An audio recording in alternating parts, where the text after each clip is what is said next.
This year, Metallica reached the top 30 with their album Master of Puppets, and Anthrax, Slayer, and Megadeth each released records on a major label for the first time. We're sort of like one step, we're like furthest out in like left field pretty much from the middle of any of the sort of bigger heavy metal bands today.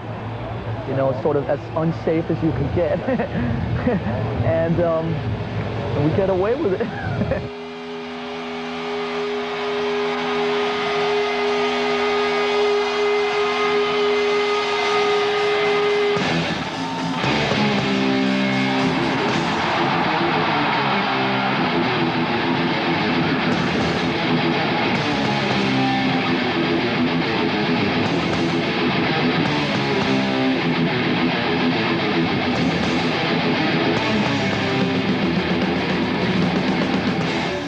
Good night!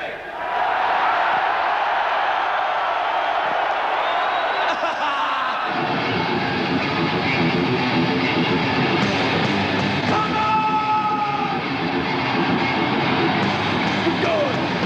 Up until then, I was one of those people that hadn't taken them seriously at all, not because they were bad, but because they didn't have what it took to get into arenas and start headlining them and selling millions of records. How wrong can you be?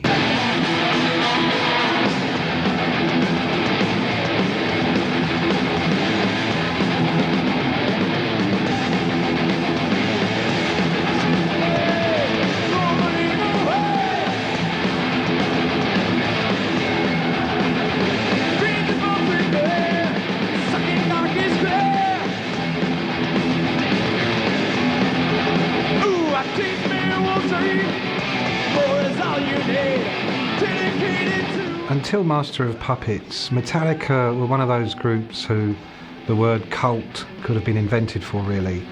Those people that knew about their first two albums, Kill 'Em All and Ride the Lightning, knew they were both great records, knew this was a very unusual band. But for the vast majority of us who weren't really aware of their existence, they weren't on the radar whatsoever.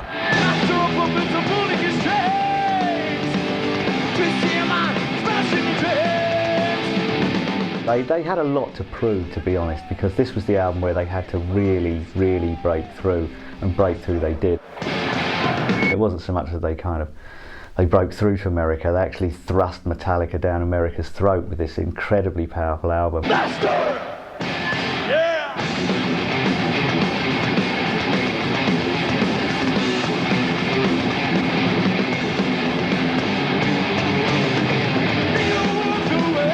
I don't see them ever making another album as good as Master of Puppets.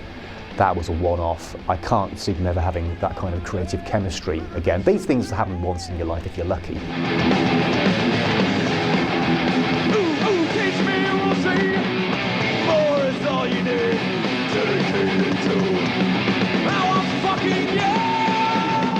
It's an enormous assault, and it did for Metallica exactly what it needed to do, which was to make them the ultimate t-shirt band for the Mallrats of America. Master of Puppets is the moment where Metallica really became Metallica. Kill 'Em All came out on a relatively small label. It was released by Megaforce. They were signed by a guy called Johnny Z in the US. The only thing that frustrates me is the majors did get involved with heavy metal music. It certainly isn't the music that Marsha and I developed back in '83, you know, which was really cool. It was sort of a psychedelic, aggressive kind of a heavy metal music, speed metal, thrash, whatever you want to call it. But Metallica and Anthrax were certainly, and still are today, ahead of their time. Marsha and I pretty much know what the Megaforce sound is. In fact, we have the bands that deliver the Megaforce sound. That we've been known for, that heavy metal Megaforce sound. That crunch.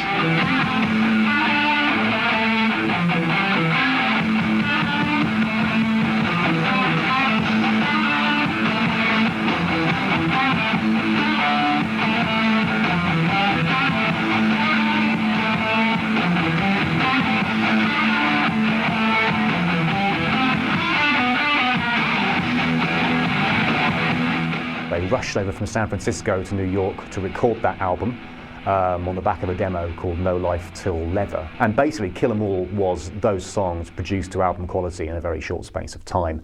And they'd also nicked Kirk Hammett from Exodus. He'd come over as well, and they'd gotten rid of Dave Mustaine, who went over to form Megadeth under rather acrimonious circumstances. We kind of deal more with reality instead of make-believe. You know, we don't sing about Dungeons and Dragons and little fairies and stuff like that.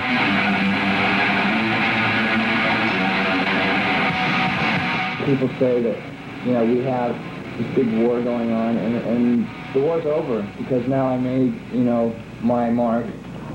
These guys have made their mark. You know, we're equal. It's not like, you know, they can't keep me hidden anymore. Yeah, we're two separate bands, too. You know, I didn't copy them, I didn't rip them off, I played my own song mechanics, you know, but other than that, you know, we're not ripping them off. This is a separate band, separate music, separate direction, separate attitude.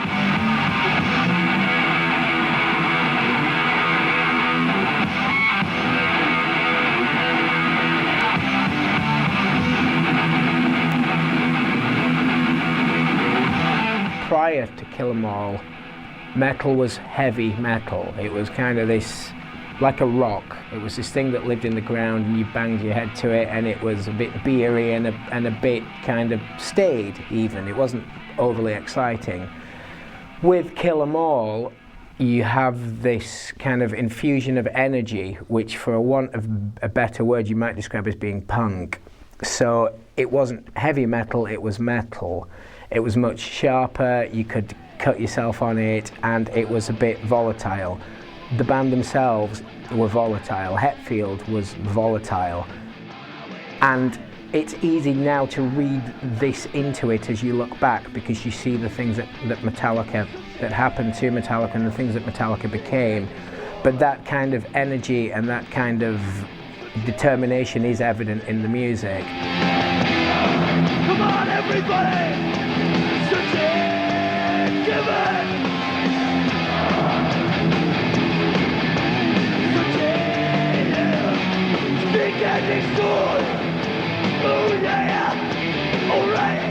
Well, by comparison to what they did since, Kill 'Em All sounds pretty, you know, it's unpolished, it isn't the fully finished Metallica beast.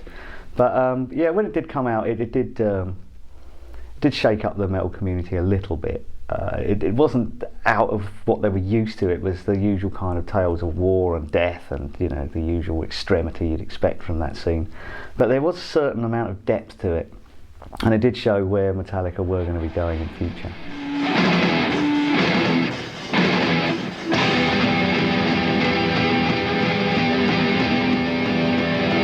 I'd seen them live a couple of times, yeah, in clubs in London. It was see 2 or 3 numbers, go to the bar. Once you'd seen 2 or 3 numbers, you'd kind of seen it all. At least that was my view. Action out there, man! Got yourself some motherfucking whiplash. 1, 2, I fight back down. They were kids. They were really young, really pimply, really long-haired. They thought the longer the song, the louder the song, the more kick-ass it would be. But these were very early days. Their crowd was very easily pleased. Thrash metal was a brand new phenomenon in the same way that punk rock was when the Sex Pistols were doing clubs and colleges. You were kind of absolutely madly into it, or it didn't really mean a great deal.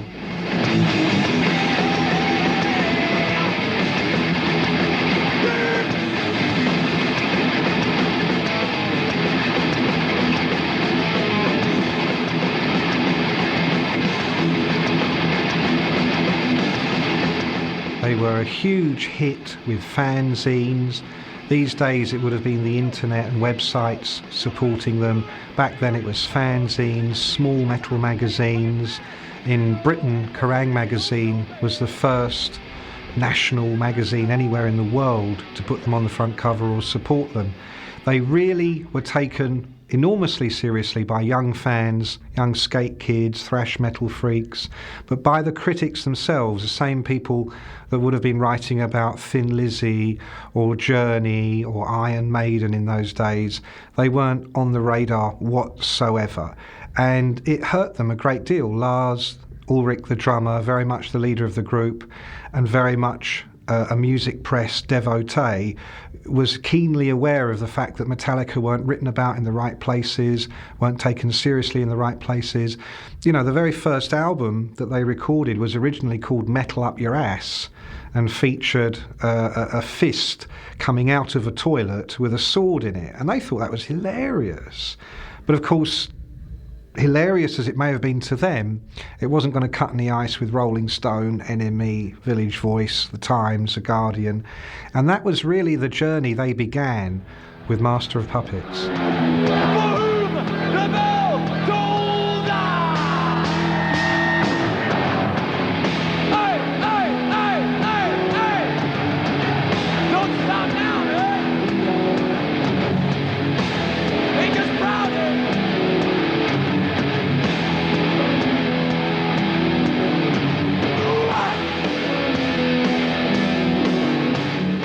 Ride the Lightning was a massive step forward from Kill 'Em All, and what's most remarkable about that is that they recorded it only a year later.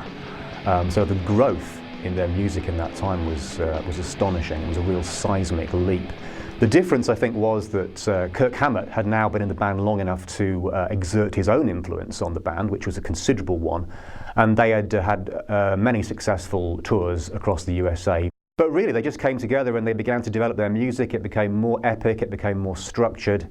And for Ride the Lightning, they, of course, decamped to Copenhagen. We had a proper producer, proper studios, and a little bit more time to work on their ideas. If one bears in mind the recording budgets which they were working to, this was before they had big, huge management. It was before they had a major label representation. So it would have been done cheaply, on the fly. It is a really tight and impressive record. Some of the songs, many of the songs, still hold up today. Creeping Death being one, For Whom the Bell Tolls being another, Trapped Under Ice, Call of Cthulhu. It is a fabulously good record.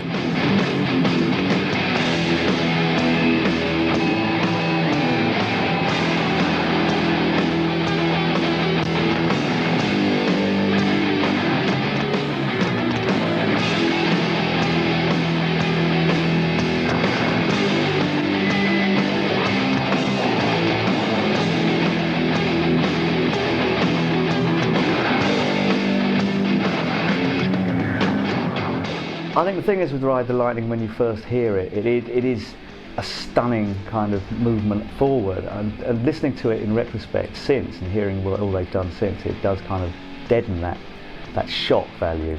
But with things like you know, For Whom the Bell Tolls as well, this massive sound, you know, the kind of Ennio Morricone soundscapes with Ernest Hemingway, it's just everything about it is huge, it's massive, and that's the thing. But then again, you had it set against the subtleties of Call of Cthulhu, and that's where Metallica really stand out from the crowd. It's just the crescendo sounds so much more powerful because of the respites you get with the quiet passages, which you don't get with a lot of metal bands, and that's why I guess Ride the Lightning was another watershed moment for metal. That's the one where you really start to see that there is a lot more to this band than just another thrash band.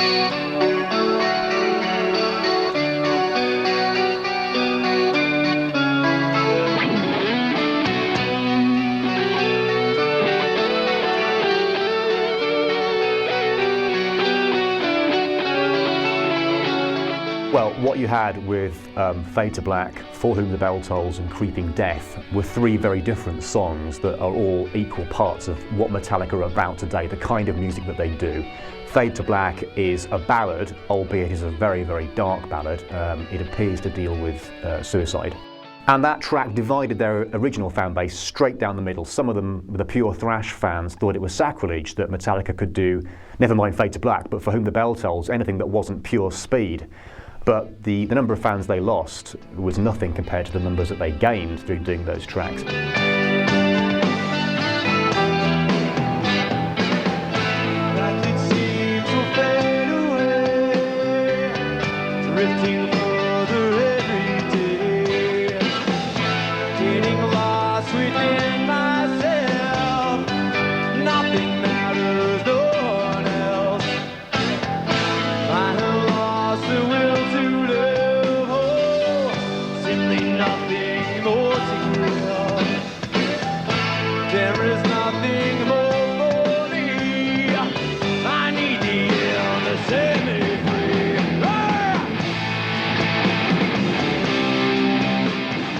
Creeping Death, on the other hand, is still a classic. It is ultimate metal. It's got a huge intro, fantastic riff, amazing flyaway solo from Hammett, lyrical kind of horror movie theme addressing the Egyptian angel of death.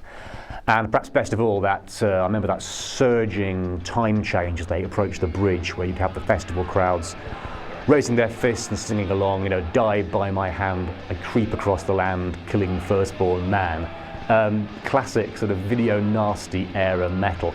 All themes all echoed on Master of Puppets, and I think ever since they'd really found themselves at that time. It's a very important album.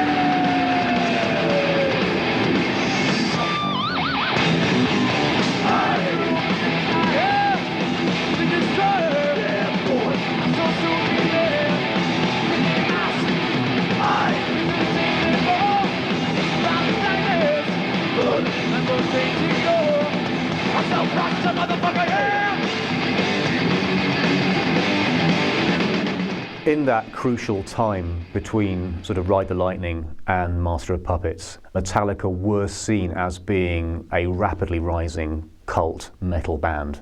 They were the band that everyone was talking about, the press, the media, the fans. They just hadn't quite broken through to the level where they were headlining their own tours, but it seemed inevitable. Ride the Lightning had initially come out on Megaforce, but after 3 months it had been picked up by Elektra, and really they put their weight behind it. And consequently, by the end of the year, you know, it sold 500,000 copies, so they were quite big. In the States they were doing great guns. And then they came over here and played Donington in '84. And this was the occasion when it's kind of known that there were loads and loads of pig parts thrown on stage at Metallica. And most people kind of think of it, oh, somebody threw a pig's head on stage. But since speaking, I spoke to James about it, and he said that by the end of the show, they had enough pig parts on stage that they could have essentially put together a complete animal, because so much of this pork had been thrown at them. I don't know, it's a sign of appreciation, I guess. Take that with you!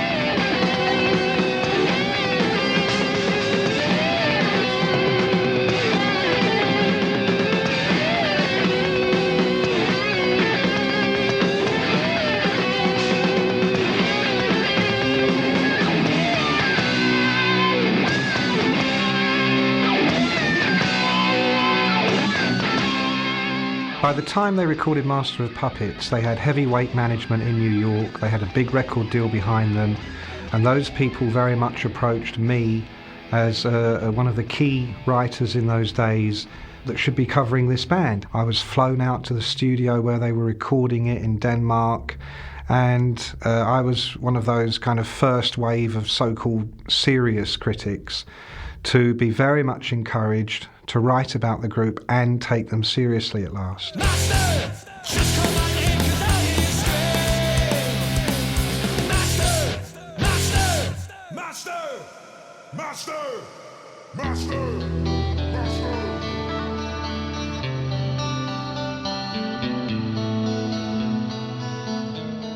They were extraordinarily nervous of what the so-called heavyweight journalist would make of it all.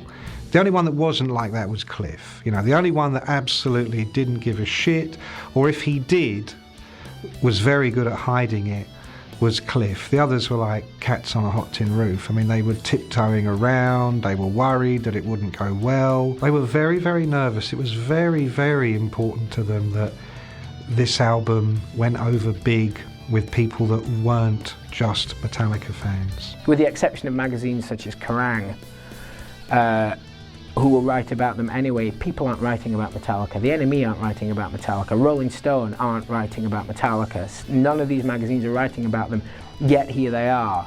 They're on the road with Ozzy Osbourne in the US and basically attracting such a response from the audience that it is really a co-headline tour. In the UK, they were headlining places such as the Hammersmith Odeon, and they are becoming the band to see, and then people are writing about them. So it's a house and a success that's built on the strongest of foundations because it came from the bottom up, not from the top down.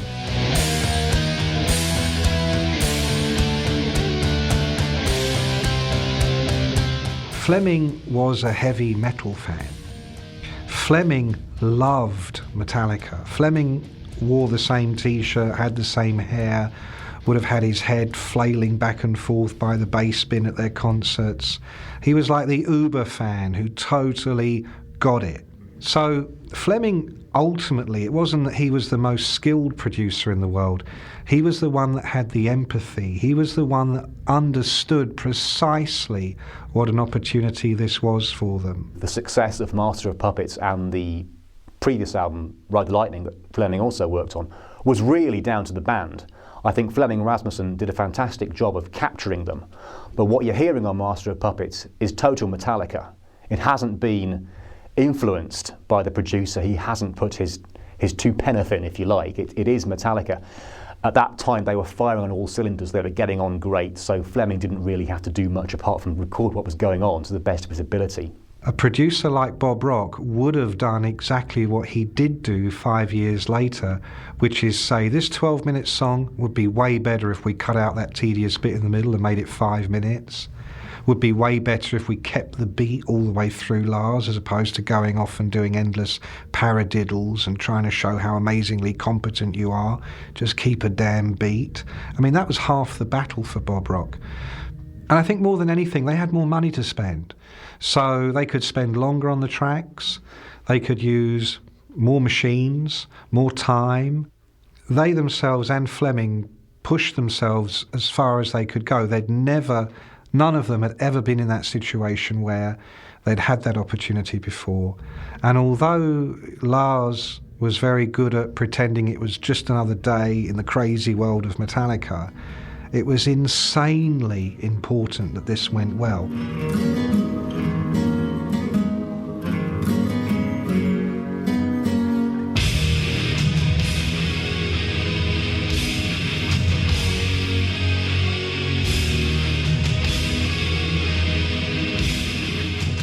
Battery, it sets out the stall so fabulously well for the album, because no other band, certainly at that level, by which I mean the Iron Maidens, the Motley Crues, whoever, would have attempted such a song. It was fast, it was thrash metal fast.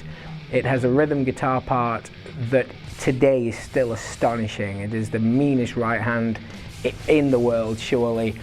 And everything about it is brilliant. The way the tempo splits at the end of the song, it's so exhilarating. Locking up the action, returning the reaction, we gripped the torn away. Hypnotizing power, cussing on the cower, battery is here to stay.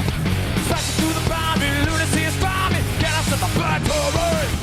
It opens with this kind of very mild Latino-flavoured flurry of acoustic guitars, and then suddenly smack, Lars Ulrich comes in, Kirk Hammett and Hetfield come in, this barrage of noise which quickly escalates through the gears, and it's a full-on opener. I guess Battery is the one where it just really does smash into you from the beginning.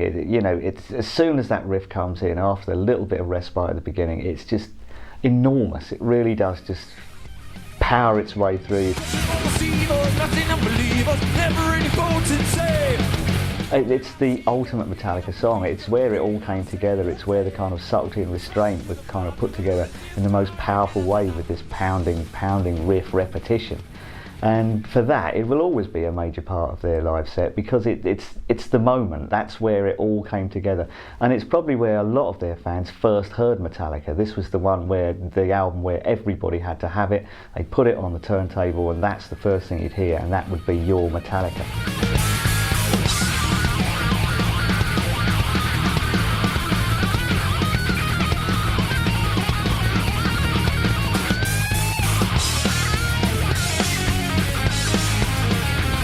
Battery is the perfect opener. In fact, Battery, to my mind, is the perfect song.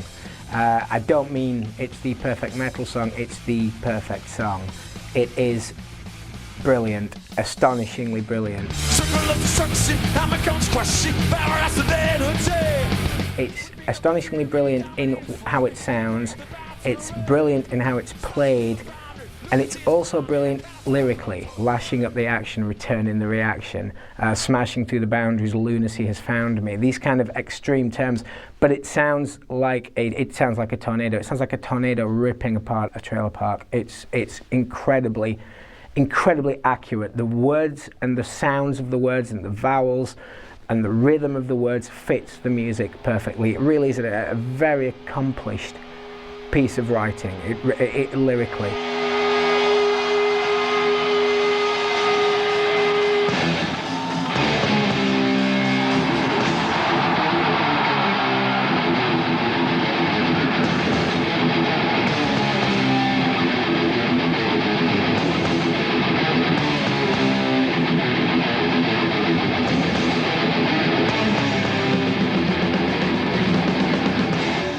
Good night!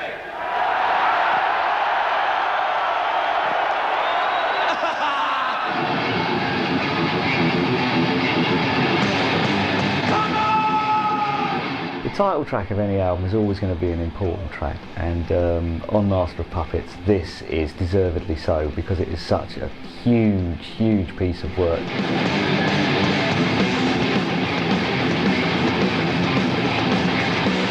Master of Puppets is very much the standout track on the album. It's one of those rare songs which I think is 8.5 minutes long, but it doesn't feel overworked. It grabs you by the balls from the outset basically, and it doesn't let go.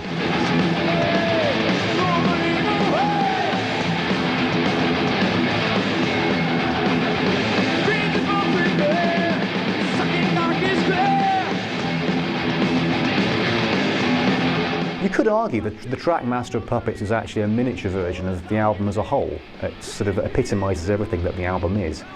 The lyrics rather pointedly address drug addiction, which was something Metallica could see happening to their friends. It's about the powerlessness you have of not being able to control a situation that you're in. Musically, it moves from one movement to the other. It surges through these various time changes.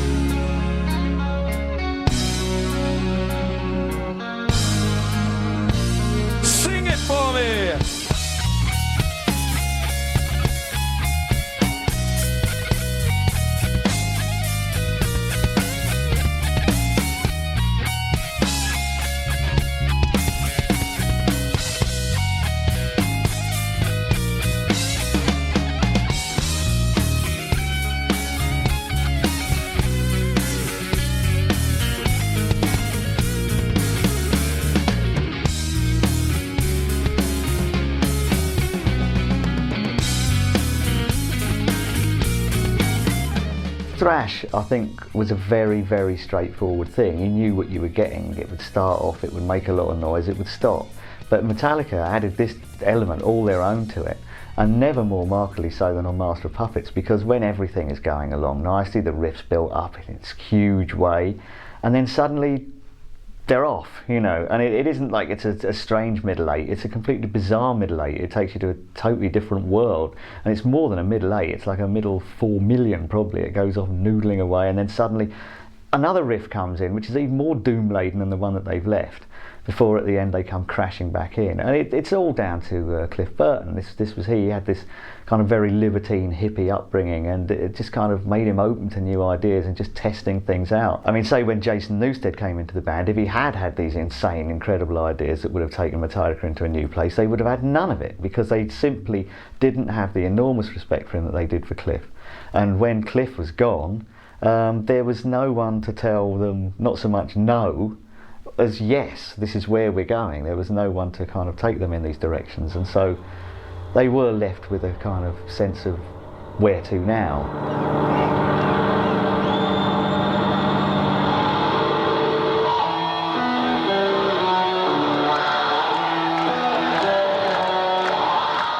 Cliff had actually lost his life in a bus accident on the road to a gig in Copenhagen, 27th of September, '86. This was during Metallica's very first headline tour of Europe. Obviously a tragedy, but what was sad about that wasn't just that he had died so young, but that he had died without seeing the full impact of what he had actually achieved himself on Master of Puppets. They completely changed after he left, which is one of the reasons why Master of Puppets is still so highly regarded, still so affectionately thought of by their fans, because once Cliff was gone, everything about that group changed. Suddenly Lars and James are now the soul of the group. They're not just the writers and the career decision makers. They're the glue, they're the soul, they're the vibe, they're the direction. And up until then, it had absolutely been Cliff.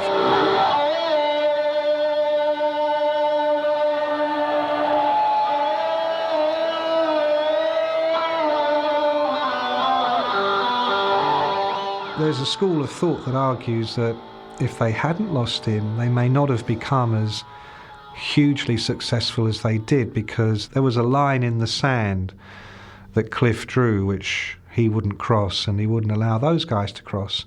And one of those would be, for instance, releasing 5 singles from an album, which is what they went on to do just a few years later.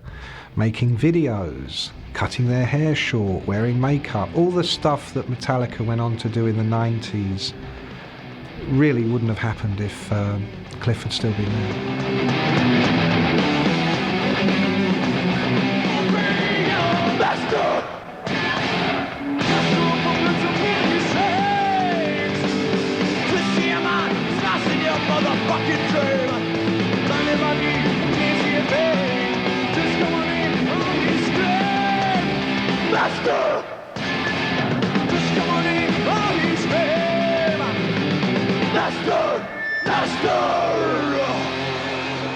Well, the thing that should not be does offer a moment of more restrained respite, but only really by comparison to the album that it's a part of. Ostensibly it's about sea monsters or something, you know, your guess is as good as mine, but with the riff of Satan behind it, it really does move into a different area, and it does roll along, and it carries you in, and it's a great head-banging riff. It's a riff that you could really nod the old head to without actually injuring yourself too badly. But it's a great song. It's that riff is just so immense. There's nothing bigger in the metal firmament, but it's just a little bit more considered. If they'd gone at it full tilt, it would have lost the power. Whereas a lot of bands would have gone at it full tilt because they didn't have the restraining Burton in place to say, hey, let's just cut it back, guys. And that's what made them so powerful. It's the moments of respite and restraint, once again, that make the big old crescendo sound really big. Without the white, the black doesn't look so black.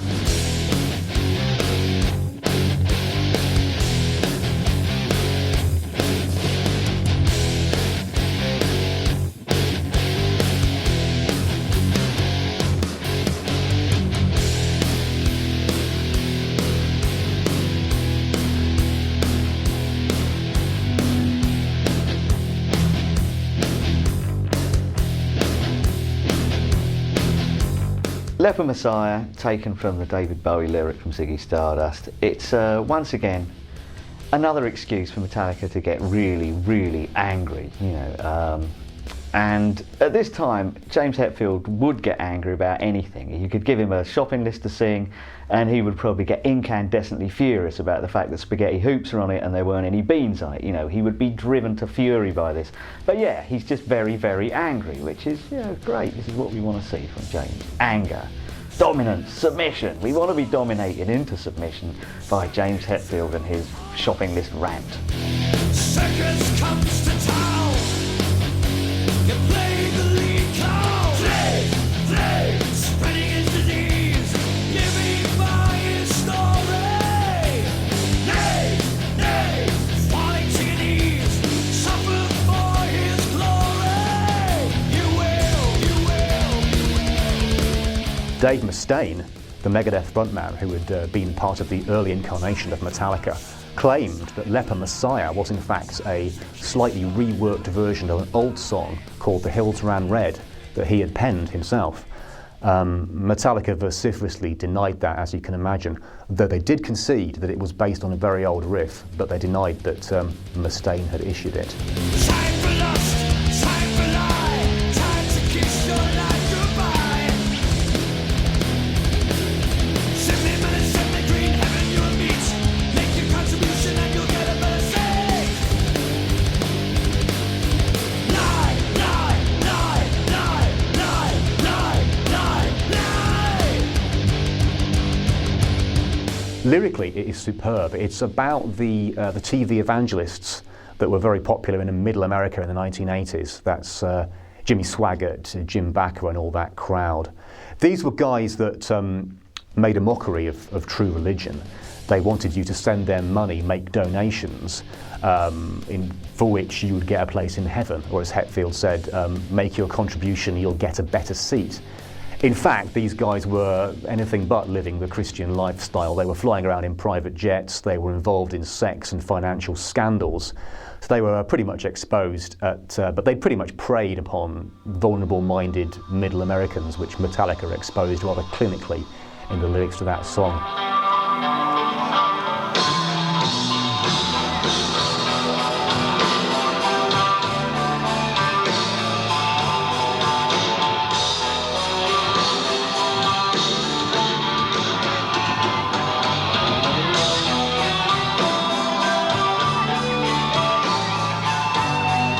Welcome Home Sanitarium is, you know, it is the sound of madness in a way. You do have Hetfield barking at the moon, and it is great, you know.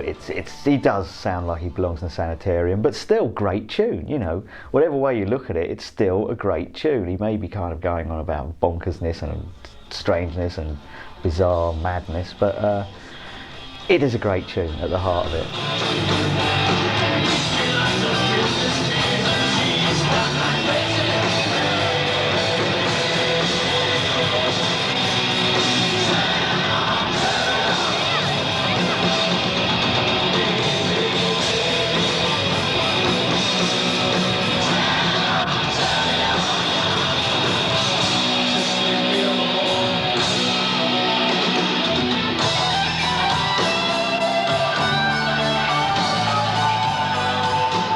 I think you can use the term metal classic to describe Welcome Home Sanitarium, because once again it's got everything. It's a successor to Fade to Black. Again, it mirrors the position of Fade to Black that was on Ride the Lightning, but I think it's a better song overall.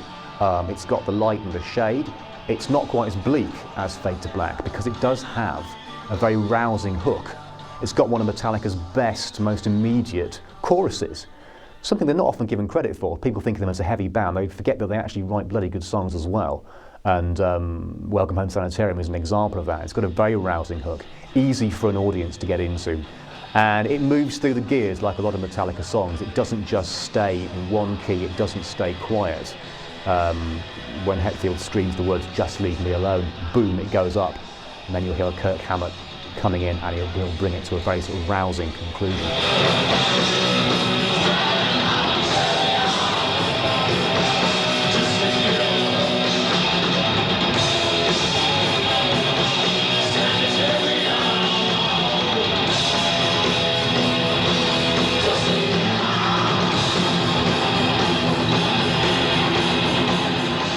Disposable Heroes, what you have here is basically metal manners and punk mayhem. This is where you get the other side of Metallica, where you see where the whole thrash thing came from, the kind of the metal mightiness that you get from Motorhead and the same velocity, and just the fact that he is relentlessly pounding out the same riff.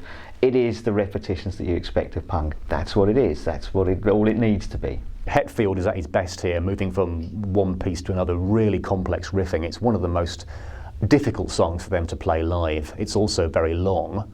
But more than angry, I think it's a very, very frightening song because it was recorded 20 years ago, let's not forget. And frankly, it's never been more relevant than it is today.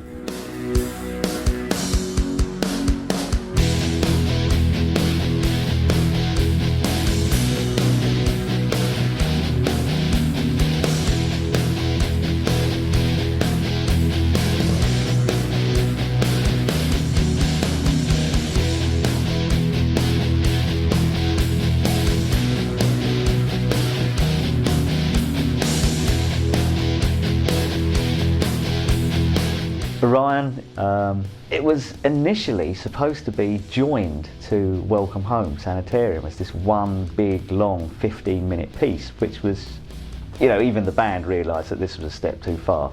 So they chopped it off, and that's why it stands alone with the track on its own. It seems a little bit odd. But you know, you could argue it would seem even odder stuck at the end of Welcome Home going on for 15 minutes. But once again, it's those moments of experimentation and restraint and just trying something new.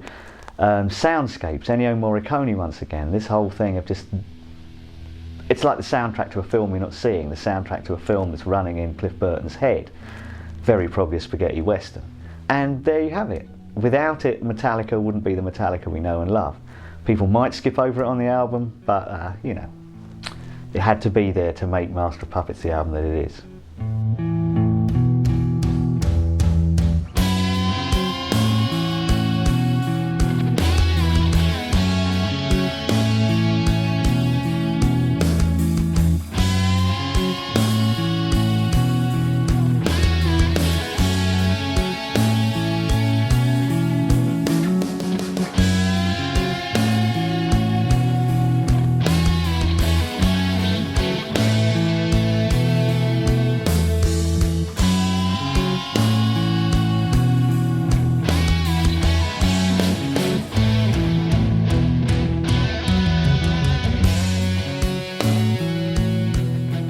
In terms of composition, it's actually a slightly gentle piece, really, by Metallica standards.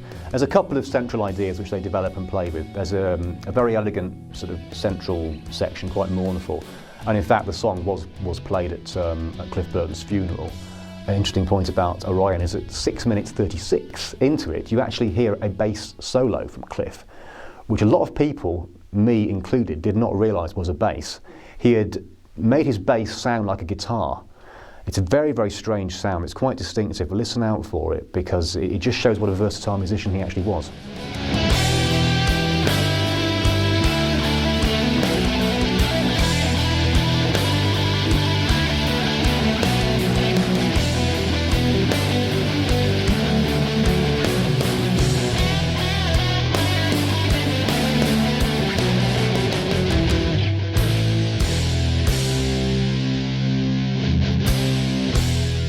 Now, at first it kind of seemed like a fairly inconsequential filler, and then you hear it a few more times, you suddenly start to get it.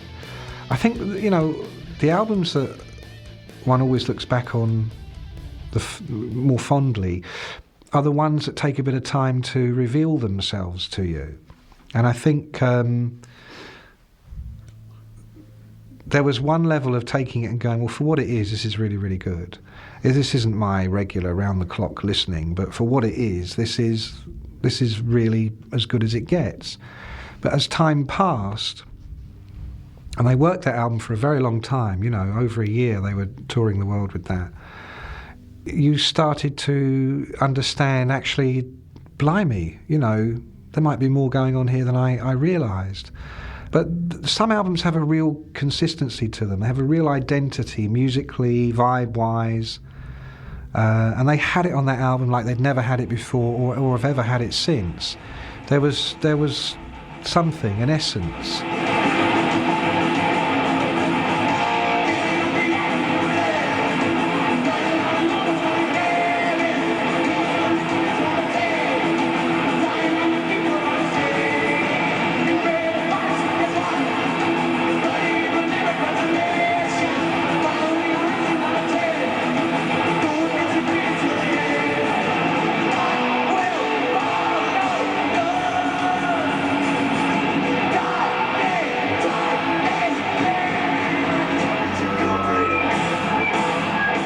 Closing proceedings with the kind of breakneck, hardcore thrashings of Damaging could be seen as a bit of an anticlimactic mistake. It broke the dynamic. It was almost like a step back after you had Orion just taking it in a complete new area. Maybe it was something just to say to the people who'd complained about Ride the Lightning being a bit of a sellout to the mainstream, look, we can still do this. But it can be looked upon as just a bit of a filler rather than a thriller stuck on the end just to, you know, pad out the album to its immense 50 minutes.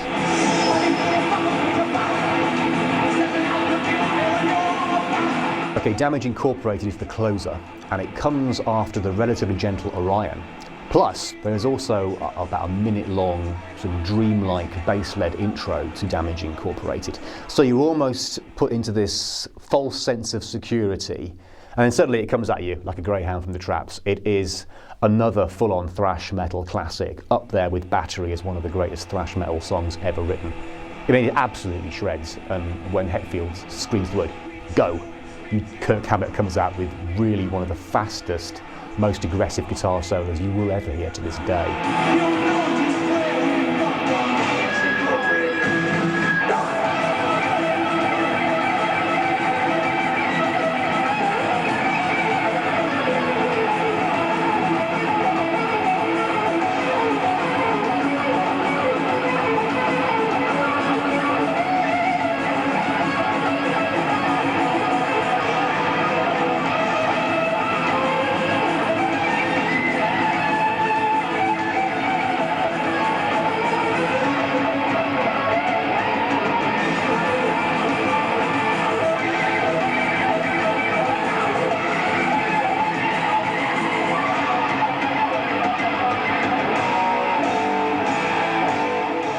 Lyrically, it's just about standing up for yourself, fighting the power against all odds. In rather grim detail, has to be said. It's a very violent song. It's a perfect way to close the album. And it's the one deviation they made, funnily enough, going back to the whole idea of Ride the Lightning being a prototype for Master of Puppets. It's the one deviation they made, because on Ride the Lightning they finished with the instrumental Call of Cthulhu. That wouldn't have worked on Master of Puppets, so Ryan would not have been a good way to close the album, because it's just too gentle. You need to close the album with a mighty kick up the arse, just to keep fresh in your mind what a heavy unit Metallica is. So Damage Incorporated does that job perfectly.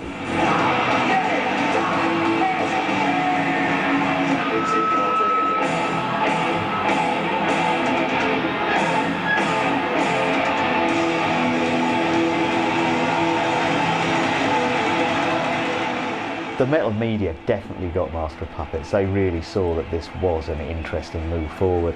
But I don't think it really made an enormous impact initially. You know, with kind of, retrospect, we can see that it is an incredibly important album in the whole, history of metal. But it didn't change the world. It did get them into the American charts.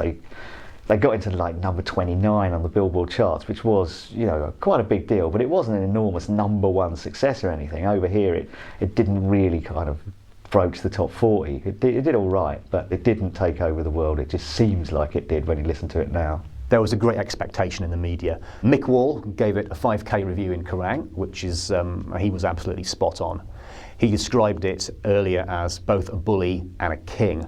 So he could see that it was heavy and dark and oppressive, but he could also see that it was thoroughly accessible. This wasn't an album purely for the thrash metal crowd. This was an album for the whole rock metal community, and so it proved. It transcended that whole genre and became a much bigger thing. And it ended up selling 6 million copies in the US alone. To put that in context, Metallica had no airplay and they made no promotional videos. Now this sounds insane now because those things go without saying. Metallica didn't see themselves as a kind of band to do things like that. They didn't see themselves as being a commercial entity.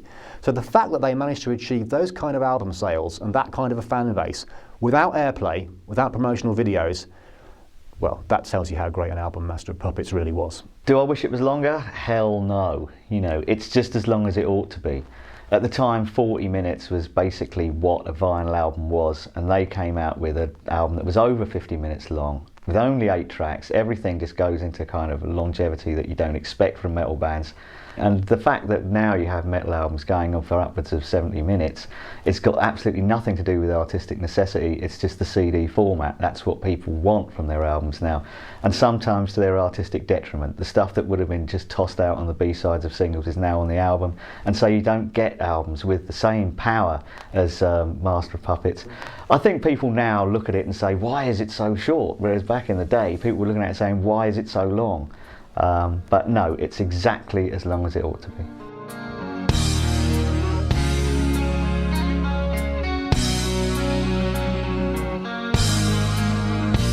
Sing it for me!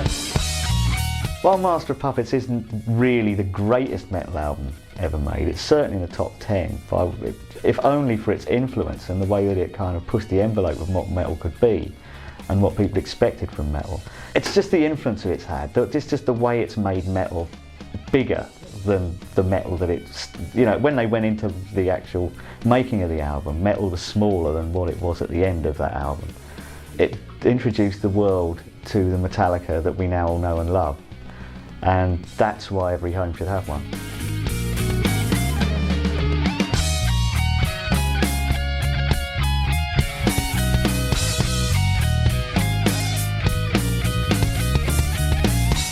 It's very hard to judge Master of Puppets from a 20-year viewpoint because the death of Cliff 6-7 months after it was released kind of sealed it in a time capsule. If he had stayed with them, the likelihood is they'd have gone on to make an album better and then another one better and so on and so on. And rather than looking back on Master of Puppets as a benchmark or a landmark in their career, we may well have been looking back on it now the same way that one looks at the third Queen album or the third Led Zeppelin album or whatever it might be. You know, it would have been one of many. As it turns out, it was 2 albums in one. It was the first and the last album they ever made where they really captured the essence of what that lineup was about. Master of Puppets, pulling a string, yeah. Twist your mind, smashing the drain. Blinding the lead, can't see a thing. Just come on in, now you scream. Master! Just come on in, now you scream. Master! I would classify Metallica as a standalone band, in that they were a metal band, but they were so influential, and are indeed so influential, it would seem to me. But they are an important band in the way that Nirvana are an important band. However, it's much less convenient to make that case for Metallica. A, because they've made several, or at least a number of shitty albums, if not shitty songs. They've not always made sense as a narrative. They've not always done what you'd like them to do. They've made mistakes, yet, however, their single-mindedness, their intensity, their brilliance when it matters, it cannot be matched. They're always remarkable. Whether they're always any good, or whether even they'll be any good ever again, I fervently hope so. They might not be, they will always be remarkable. And I think that explains the intensity of their audience and the intensity of the band themselves. It's a monster.